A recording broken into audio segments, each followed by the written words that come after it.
Hey everybody, Kale here.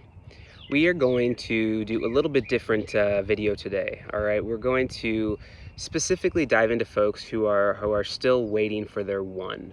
Okay, and so if that doesn't include you or that doesn't resonate with you, this video may not be for you. If you feel like hanging out with us and seeing what's up, by all means, please. You never know if there's something that resonates for you within this somehow. So, but yes, please know the intention here is for folks who are waiting for their one, their soulmate, as it were. Okay. What resonates as true for me around the most difficult truth to accept around this process is accepting the appointed time, and that there is absolutely nothing you can do to speed that along or delay it even. That it is what it is. And I think what can be incredibly challenging is bearing witness to so many people's different stories and kind of testimonies around their process and their path that unfolded upon the one coming into their life. And because there's a lot of systems, there's a lot of thoughts and ideas. If you do this and this and this is what's going to bring it about. And in my own personal experience, it's just simply not true. It's got to be, if it is this absolute truth, it has to be true for everybody in all places all the time.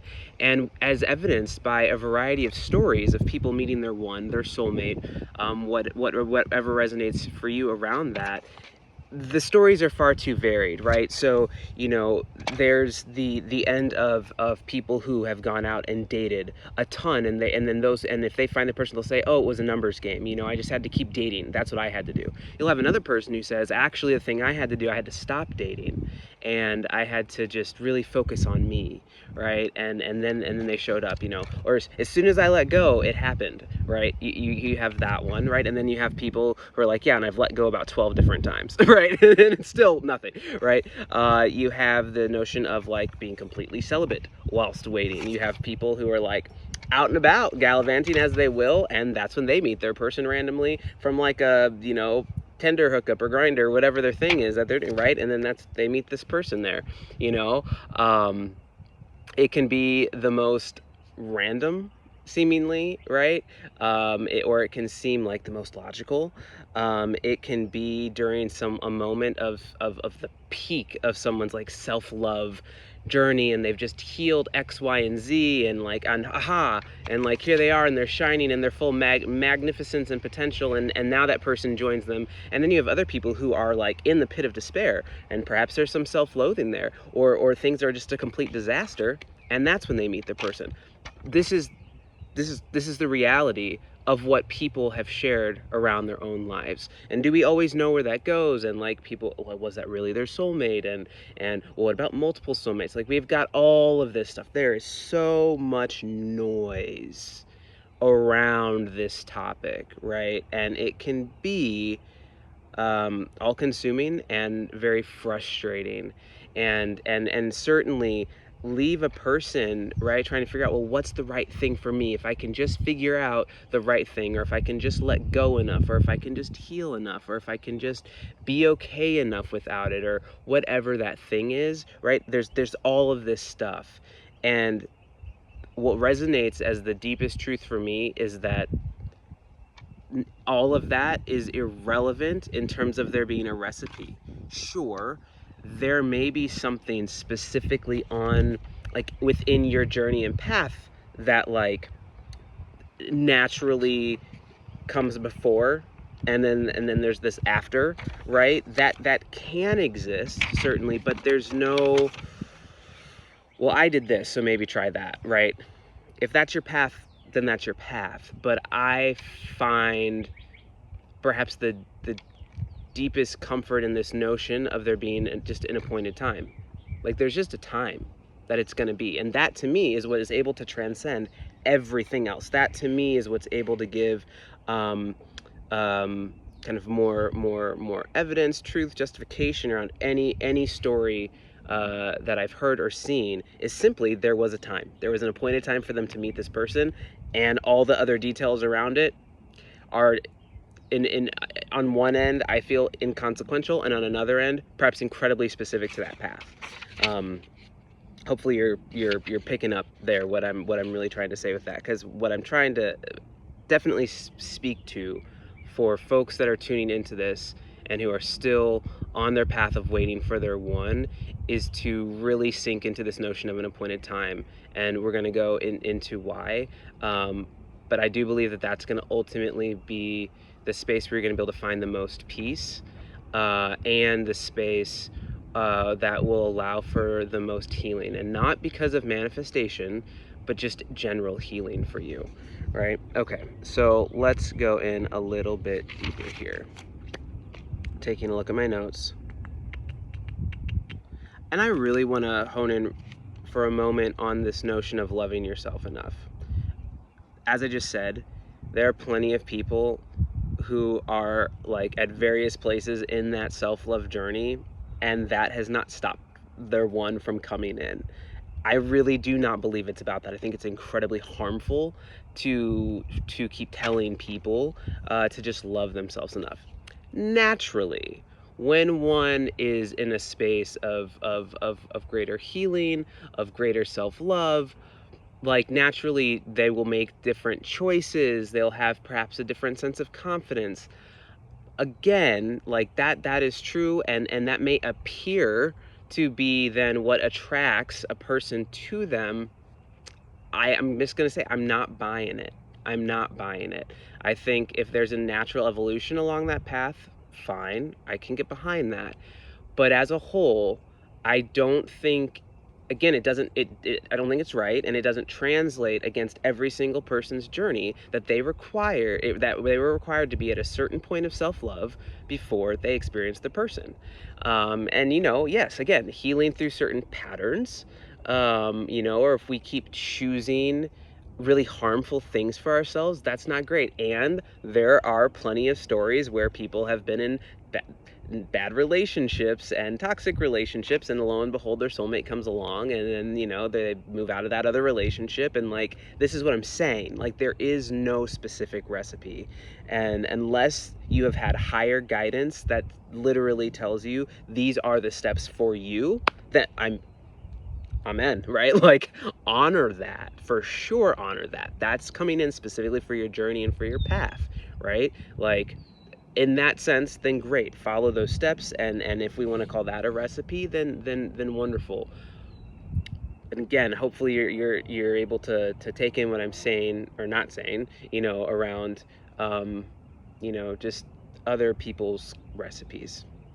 I think that's more of it, right? When the solution comes internal and from your higher guidance, fantastic. Okay. And I throw caution to that as well, to be completely honest, because it's heartbreaking to me to think about people just continuously like asking deeper and deeper, like, to their higher power, like, what am I, like, just this kind of incessant aspect. So we're gonna get to the reading because that's gonna speak to some of this. Okay, all right, let's go in. So I pulled from a different deck today. It's not a tarot deck. We'll get to some tarot, but from my Avatar Oracle deck, okay, by Nari, let's say Anastarsia, I believe, yes. Okay, and the card that I pulled here, kind of to orient us, ended up being the card of inner alchemy. Okay, so we're going to focus on kind of the question now that we're going to be posing this around is, how can we deepen our peace and alignment / acceptance around what's present? Okay, so again, if we look at this a bit around like, hey, there's nothing I can do to control this, there's nothing I'm missing, I'm just here, and I'm waiting.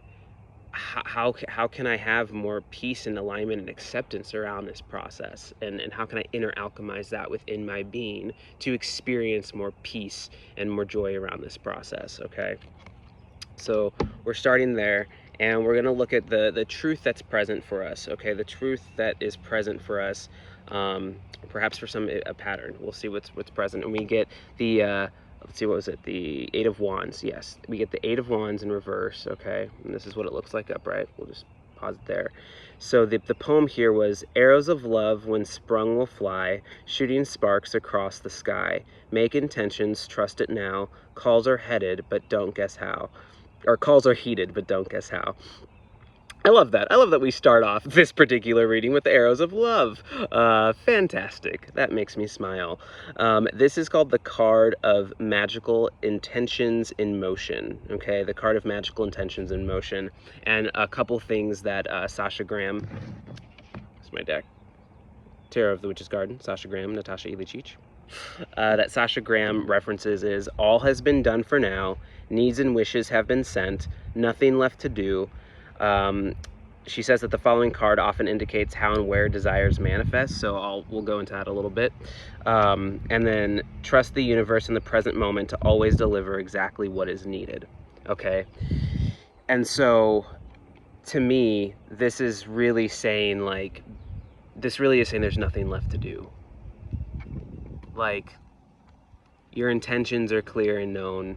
Your desires are clear and known. You don't have to keep doing any, like, trying to figure this out or solve anything around it. And the deeper thing is, like, what comes up when you stop doing that, right? Like, what's there for you? What's the pain? What's the pain point? You know, and again, it's not about, oh, I have to then now sit with this and, like, heal it and, like, let it all go, and then that's what's gonna, I'm not even talking about, like, what's gonna bring this in. That's not what this is about at all. This is about, like, what's really present, and, like, what different stories and places of healing underneath, like, underneath that lack of control, and underneath the frustration and the pain of the weight, right? It being in reverse, it begs the question, how can I approach this differently? Which I think is perfect. That's what we're talking a little bit about today. All right. And for me, what comes up there is anchoring and deepening trust in your intentions and overall process. You know, so how can we now navigate this differently? Like, let's just say if we're done looking at everybody else's stories and how it happened for them, and trying to stop figuring out, like, why isn't it happening for me, and what's going on, and what is there left to do? There's nothing left to do, right? There's nothing left to do, right? And the pain, I'm going to repeat this, pain doesn't change the truth of the process. Okay, pain doesn't change the truth of the process. All right, so again, if we're going now into, all right, so what's going on here, right? Like, what now? Like, now how do we approach this? Or maybe what perhaps is a shadow aspect that maybe that's been there but not there. Like, what's going on there? And what we get as our next card is the King of Pentacles in reverse. Okay, bing. Here's the King of Pentacles. All right. So how are we going to try to approach this in a new way? What is that about? You know, what's maybe, like, what has maybe been missing this whole time, or trying to talk to us, but maybe we haven't quite been listening. And it says the King of Pentacles rearranges the molecules of the universe to usher growth and manifestation. And for me, what that said is, like, this is the energy that is constantly present, aiding you in whatever that way that is for you, whether that for you is God, guides, literally the King of Pentacles, the light, angels, whatever for you this source is, and however you relate to creation. This is the energy that is aiding you in matters of the heart. All right. This King of Pentacles energy that rearranges the molecules of the universe to usher growth and manifestation. This constant energy of support. Okay. It says he is the stability of the physical world. Perfect. Great. Love that. And immediately after reading that part, that he is the stability of the physical world, trust is just what comes in. And I think that's really where we're landing here. All right. How do we approach this differently? And probably some are going to be like, rah, you know, trust the process. Like, who's sick of that, right? You know, like, and is it wrong? Don't think so.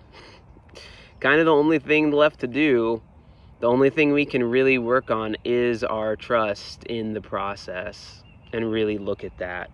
Because again, pain doesn't change the truth of the process. No matter what our painful stories want to say, painful histories, or just painful ache and painful longing, that pain doesn't change the truth of the process. And, you know, and even again, it'll challenge those stories, right? Of, like, you know, it doesn't work out for me, or I'm not included, and all of these things that arise when we're in that waiting space, especially when we're watching other people experience it. A lot of stuff comes up there, and that's the stuff we're going to pay attention to. And again, not to usher the manifestation along. Process is already happening, right? With or without us. I mean, with us, I suppose. If we're not here with it, well, what is it doing?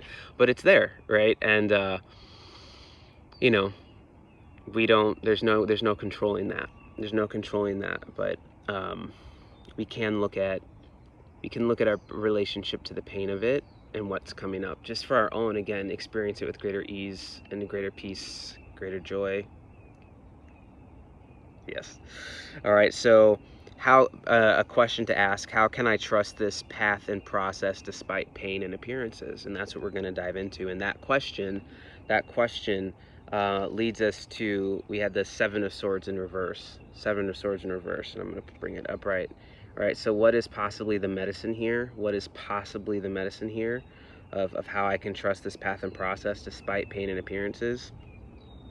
Sasha writes, and I'm going to reference, we're talking about these crows. Sasha writes, dual crows observe and call to the figure from above. They reflect an inner sense of morality and the knowledge that everything you do is seen by the eyes of the universe. And while this is often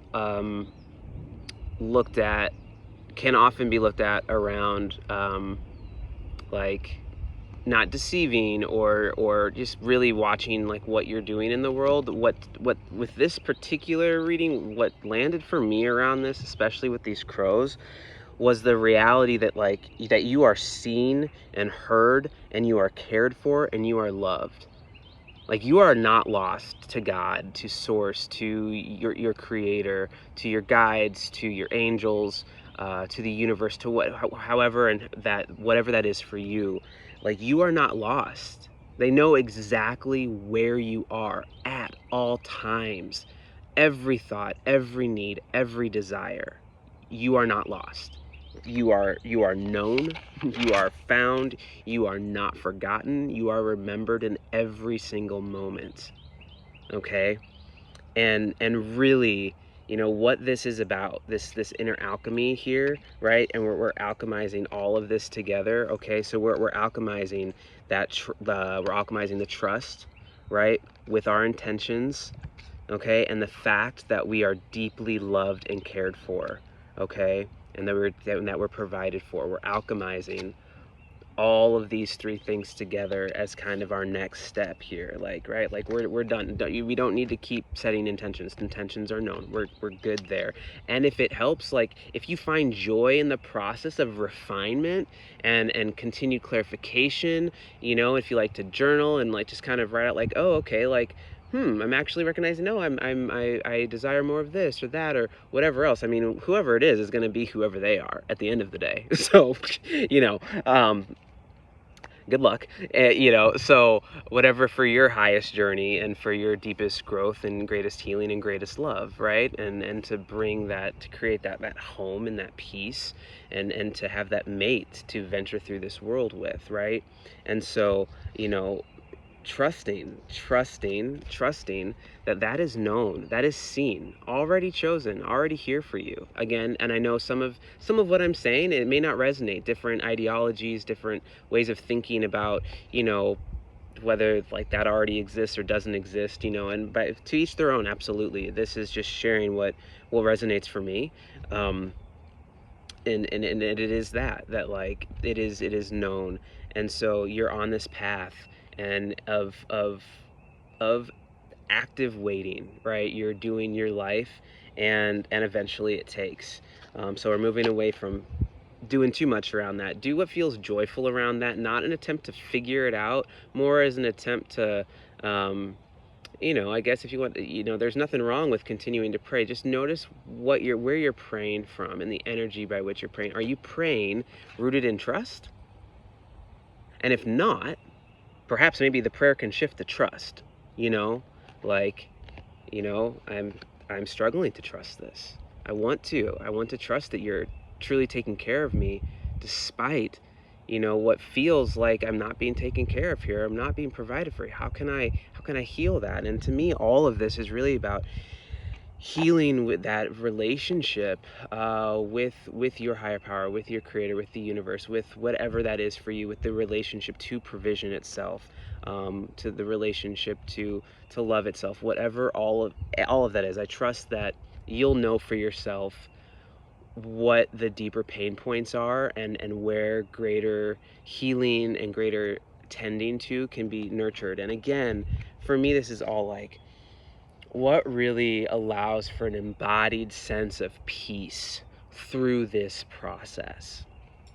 And again, not listening to what everyone else, including me, not listening to what everyone else wants to tell you about it or what you should do around it. You know, nothing for an attempt to manifest it. And if that's working for you and that's great, and if that's the guidance, great. Honor first and foremost, as always, your inner guidance, your inner truth, what you're receiving, you know, from the light, like whatever that is for you. Honor that fully. That is the path. That is the path above everything else. I am simply encouraging a releasing of all of the other paths, of everything that's not for you, of everyone else's stories, of all of the other things that you're supposed to do. This is really anchoring deeply in between you and your creator around what's happening for you in your life, and feeling that love and that care. Because in my experience, when I am in that love and care, it is immensely helpful for walking forward. And it something feels, again, when that trust is more rooted, and when it's remembered, there's just so much more of an okayness with what's present. Okay, because we don't know when something can happen tomorrow or 20 years from now, right? Like we don't, and anchoring to that is gonna drive us wild. Like we have to anchor to the truth of now.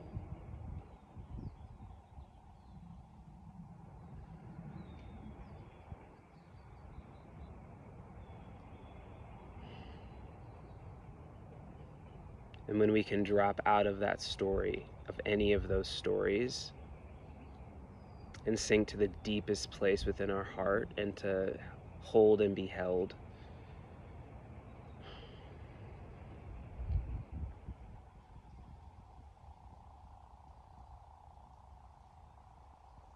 that's where we find it. That's where we find it. Okay? So again, pain does not change the truth of the process. And finding your safe harbor and your safe space and your refuge, your higher refuge, right? Like that is going to be the core. All right, and for whoever this lands for, there's a possibility. I know this has been true for me, that simplicity here and possible minimalism may be key during this part of the journey. Again, not to bring about manifestation, but to deeper and anchor your trust in the process. So releasing just the stuff that's just not necessary, whether it's what's being focused on or purchased or anything that's just like feels a bit more unnecessary or clutter, or things that are attempts to fill the gaps, right? Like being able to really hone in on the most simple of things and the most basic of things, in my experience, I have found has helped to increase that feeling of trust and provision. And it creates more space, and it feels more expansive in my heart chakra area. And that's for me, and maybe for you it's something different, and perhaps that's a conversation to have with whomever you converse with. Yep. And so I am going to end our time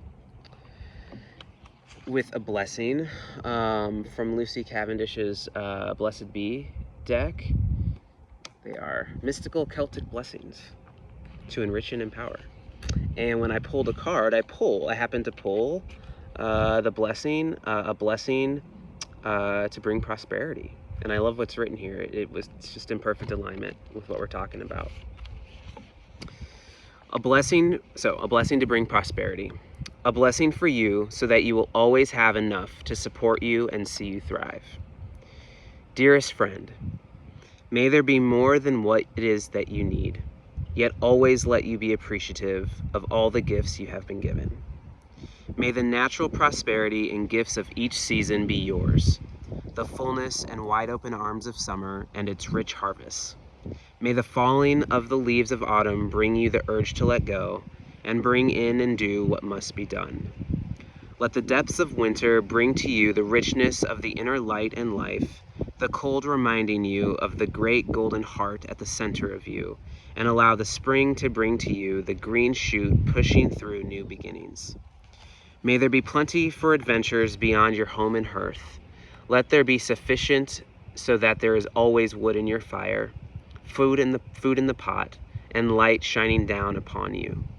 May the flow of abundance that nature reveals within all of her faces be yours, and whenever there is need, know it will be met, again and again, with the blessings of the universe. For they will flow to you, and you may gather them up in your arms and create more and more of whatever it is you need, whatever it is your soul calls out for. You will be able to create a home. You will be able to nourish yourself and those you love. You will no longer struggle or attempt to force. Instead, you will enter the stream of plenty that flows all about you and is now yours. Let prosperity, real and true, be yours, and may there be gratitude and charity and generosity from you to meet the bounty of the world that now flows to you. Blessings of prosperity to you, friend. Let bounty be shared and its ways taught, so that all may know the simple secrets of growing enough for all that is needed. Blessed be.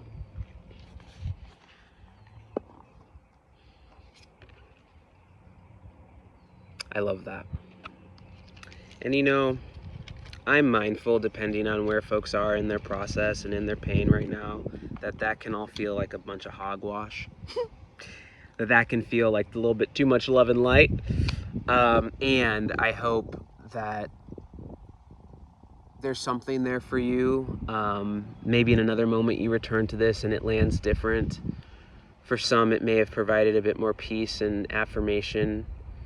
The key to it all, I really believe at this point in the journey, is acceptance. And it's the hardest thing, and albeit maybe the worst thing about the process, is really just accepting what it is and what it's not. Where it feels that it's failed you, where it feels like it's failed you and let you down and left you with emptiness and unmet need, and being real with that and feeling all of the anger and pain there is around that. And yeah, it has often been in my experience that acceptance is the quickest way to peace, and the journey of acceptance is its own journey for sure. And it doesn't always stay, and we come back to it time and again, and we have moments that kind of reopen the wound, whether they're moments of sadness and sorrow and pain where we're wishing we had more support, or they're moments of joy and bliss where we're wishing we had someone to share it with. And all of those things remind us of what's not yet there, and that is hard and can be excruciating. And I believe there is a peace to be had and a oneness to be had, and not in the way of being okay without it, though that may be for some. People are going to have different words to put with it. And I think for others, it may be about holding immense desire, even holding the pain of that while still moving through the experience with peace and, dare I say, joy. And so it's going to reveal itself and be experienced by all of us in different ways. And I will not tell you what that way is for you, nor should anyone. And I believe that for each of us, there is a way. And for each of us, there is a peace to be had. And so whatever I can offer you in that, and whatever is here for you in that, because there's something from the greater beyond, and that is right beside us, that is offering something to us, that loves us dearly and deeply, that wants to hold us and move through us and with us through this journey. So, that is what I have for you today, friends. I hope that you experience whatever peace and joy and love is available for you here today and always.